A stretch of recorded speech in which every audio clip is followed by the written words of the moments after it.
You want me to put that on my Tudor? This one's wife. 5 things she must do to save her reputation. Hello, I'm H.G. Tudor. Lisa Jarvis, who writes for the Irish Sun, has offered 5 things that this one's wife must do in 2025 to save her reputation. What is it being suggested that she has to undertake? And, of course, is she going to do them? What is it that this reporter and the person that they're talking to considers that this one's wife needs to address, and the belief that it will save her reputation?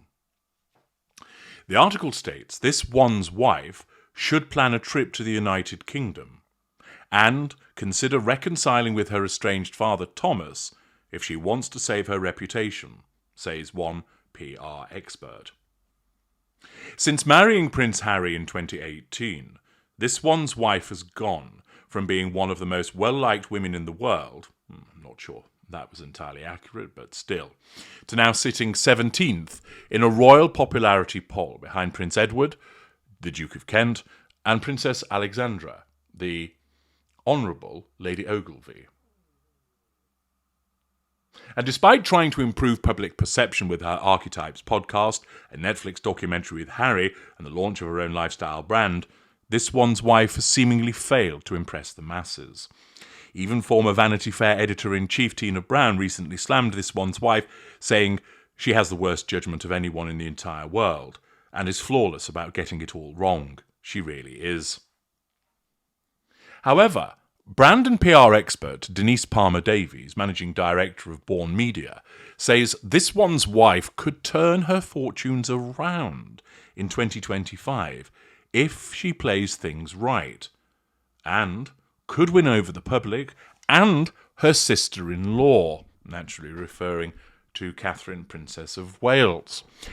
Is this an overly optimistic brand and PR expert that believes that they have the power to ensure that this one's wife can turn things around? Or is it an accurate assessment? Let's find out. First of all, she states that at the top of her New Year's resolution list should be a visit to the United Kingdom. This one's wife has not visited her husband's native country since the late Queen's funeral in 2022, and according to Harry, she will not return until their royal police protection is reinstated. They were stripped of security paid for by the taxpayer when they stepped back as working royals in 2020, meaning this one's wife and Archie and Lilibet have remained in Monte Shitshow, California. Harry said it's still dangerous, and all it takes is one lone actor, whether it's a knife or acid, whatever it is, and these are the things that are of genuine concern for me. It's one of the reasons why I won't bring my wife back to this country.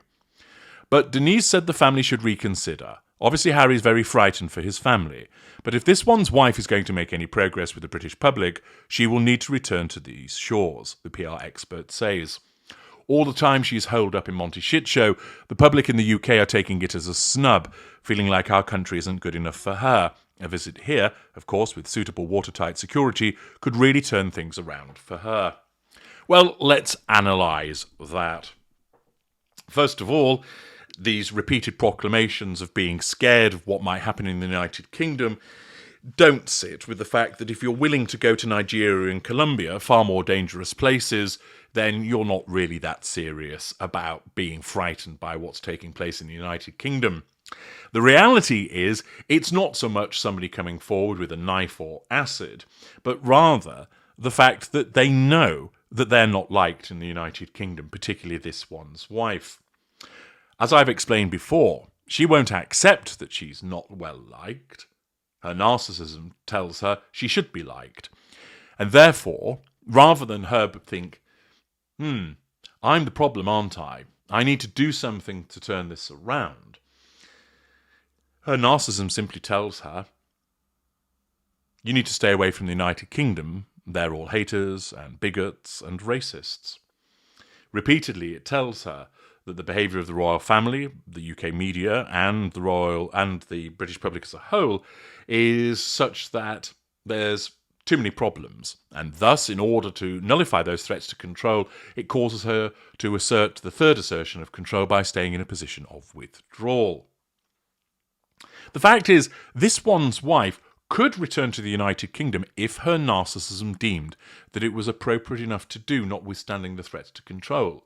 But at the current time, it continues to reach the conclusion, essentially assessing the situation on her behalf, by saying there's nothing really to be gained and there's too much to lose with regard to the issue of control, therefore don't go. It's not to do with the security. That's the excuse that's put forward as an attempt to explain why they've not attended, and moreover, to try and secure that residual benefit of security, because having a large security entourage makes this one's wife feel important. After all, this is the woman, of course, that winds down the window in the car and such like. She's not concerned by security. She just uses it as an excuse to explain why she's not attending. Rather than, of course, be able to tell the truth because she can't see it, which is, I'm not coming to the United Kingdom because my behaviour has made me wholly unpopular and I'm concerned that I'll be booed and given a hostile reception. Her narcissism tells her, I'm worried about security and therefore I'm not coming until it's reinstated. The fact is, if her narcissism deemed that there was a sufficient gain, she would come back. But at the moment, it doesn't, so she won't. And she's certainly not going to regard it as some kind of PR coup to come back to the United Kingdom, because quite simply, her narcissism still perceives it as a hostile place. Even if she were to come back, it's not going to cause people to change their views about her. Too much water has gone under the bridge. Time and time again, people have seen the behaviour and have reached their conclusion that they don't like her. The fact is, people don't regard it as a snub that she doesn't come. They're quite content for her not to do so. You ask most people in the United Kingdom, do you think it's a snub that this one's wife won't come to the United Kingdom? And most people will say, don't really care, or no, I'm happy that she stays away, don't want her or Harry back. Thus, to suggest that it's seen as a snub isn't accurate. The next suggestion that's put forward is to suggest of reuniting the children with the king. According to palace insiders, the king is a fantastic and enthusiastic grandpa to Prince George, Princess Charlotte and Prince Louis, but he misses Archie and Lilibet dearly. He is apparently keener than ever to see Harry's children and make up for lost time in the years they have been in America. If this one's wife came to the United Kingdom with the children, so they could see their grandpa, that would be the icing on the cake, Denise says. Again, she's not going to do that because her narcissism perceives the United Kingdom as hostile and also perceives Charles as hostile. Furthermore, she's not going to do him a favour unless there's something in it for her. There's also the issue, of course, that many people would suggest that she's not going to bring the children because they don't exist. Again, even if she were to come and bring the children so that King Charles could see them, that is not going to restore her reputation. The reason being, people will note, well, it's taken you long enough to do this, so it's a bit late now that you're doing it. There won't be a better late than never approach. She'll still be condemned.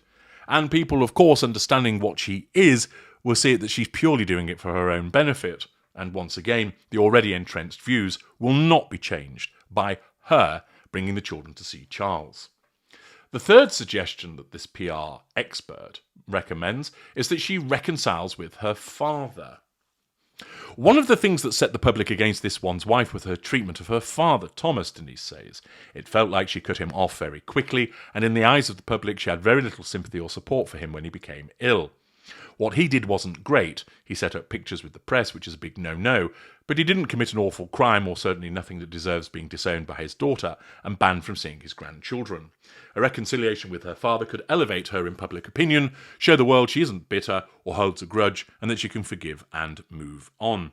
Family feuds are common, but life is too short, and she should make up with him before it's too late. Well, indeed, regularly people suggest that she ought to go and see her father or check on how he's doing. But this PR expert fails to understand that this is a narcissist who is disengaged from her father. It's not a family feud. It is a narcissistic manipulation that has been utilised. It is part of the narcissistic dynamic whereby her narcissism has deemed that her father is surplus to requirements and is too problematic. Therefore, he's disengaged from. That does not rule out reconciliation, because, of course, it is very much the case of never say never again in relation to the narcissist.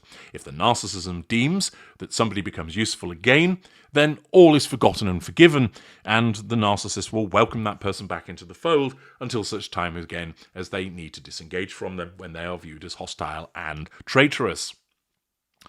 Thus, there is a possibility that she might reconcile with her father because of the attendant publicity and because her narcissism would see it as fantastic facade management.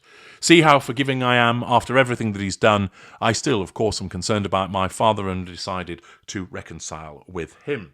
Indeed, it might be a gamble that she would engage in because of diminished popularity, and should there be diminished coverage of her, that she would pull this card from the deck in order to manipulate the viewership and readership as a whole in order to get those prime aims. Yet again, though, if she were to do this, it would not, to my mind, change her reputation. People would say it's far too late, you've waited far too long, and once again, as I explained earlier, so many people can see through her that they would simply say, it's done for publicity's sake. Those who are in the know vis-a-vis her narcissism would recognise entirely why she's doing it, and more generally, those who might not be on board with understanding her narcissism would at least understand it to be a self-serving act that has come far too late, and therefore, whilst they might think it's nice for Thomas Markle Sr. to have contact with his daughter again, they would be unmoved with regard to their view of this one's wife. The fourth suggestion that is made by her is to be by Harry's side. Following their big move to the States in the summer of 2020, Harry and this one's wife teamed up together on a number of work projects and were regularly seen side by side at charity and showbiz events. But in recent months, the pair have been leading separate lives, with Harry attending 10 engagements in 12 days without this one's wife in September. When Harry moved from the UK to America, we all accepted he was doing this for his family, Denise said. But now we're seeing Harry increasingly attend events on his own, and the public don't like that. What they want is to see this one's wife by his side, supporting him and showing the world that it was all worth it and he's happy in his new life. This one's wife absolutely needs to be more publicly supportive of her husband's projects and ventures, just like Kate is to William. It would certainly go a long way in regaining the public's approval. Again, this PR expert has misjudged the public mood. The fact is that the majority of people either don't care or would say, we just see this as the stepping stone towards their eventual divorce. We are not interested in seeing her being supportive towards Harry. We know that she isn't. We know that when they do events together, it's all about her. Look at the way that she shoves him out of the way. Look at the way that she grabs the gift off him. Look at the way that she elbows him out of the way so that she can be the one that people speak to. She doesn't support him. He is expected to support her. Accordingly, by suggesting that they do more events together is not, once again, going to turn around her reputation in the eyes of the public. The fifth and final suggestion by this supposed PR expert is that this one's wife undertake more charity work. This year has seen this one's wife put her energy into more personal work projects, including the official launch of her lifestyle brand, American Riviera Orchard Laughingstock. And while she's still doing some charitable work, she attended Los Angeles Children's Hospital Gala in October, which, of course, this PR expert fails to recognise that was just the self-serving behaviour of a narcissist, and she hosted a Thanksgiving dinner for Afghan refugee women, which, again, was just the self-serving behaviour of the narcissist. She suggests that they ought to undertake more charitable work. She explained, it's almost like the public have forgotten this side of this one's wife, and it's that kind-hearted side that Harry first fell in love with. While I'm sure there's a lot she does behind the scenes, it wouldn't do her any harm from a PR point of view to make her efforts public and allow people to see she isn't the selfish, wicked witch who took a prince from his British castle, but a warm and maturing individual who puts others first.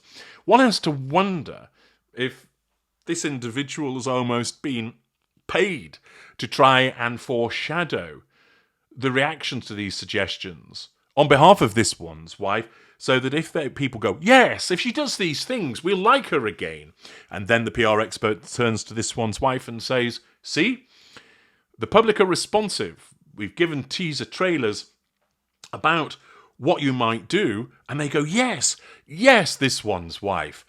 If you visit the UK and bring the children to see King Charles and you reconcile with your father and you be by Harry's side and you do more charity work, we will love you once again.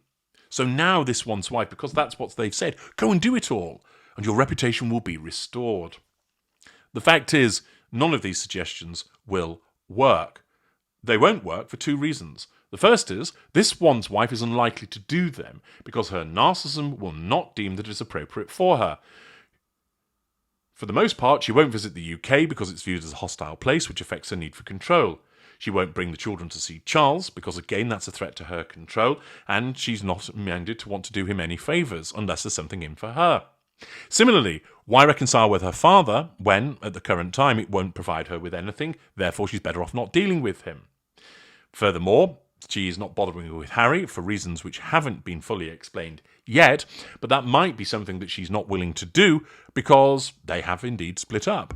And with regard to charity work, she's not interested in charity work because she has no emotional empathy. She's only interested in undertaking some limited charity work to make herself look good and part of the facade management. She doesn't want to do more of that. She wants to do more of standing on red carpets and being a celebrity.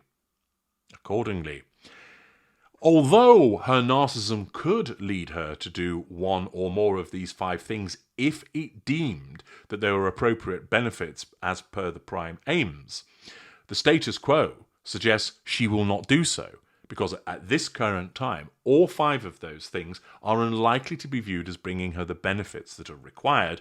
Thus, her narcissism will simply say no. Thus, it's not going to save her reputation because it's unlikely she will do them, and moreover, her reputation's already shredded. It's far too late. I ask you, valuable viewers, of these 5 suggestions, if this one's wife were to do all 5, or even one of them, would it cause you to think differently about her? Would you think, you know what, let's give her another chance. She's not a bad old stick after all.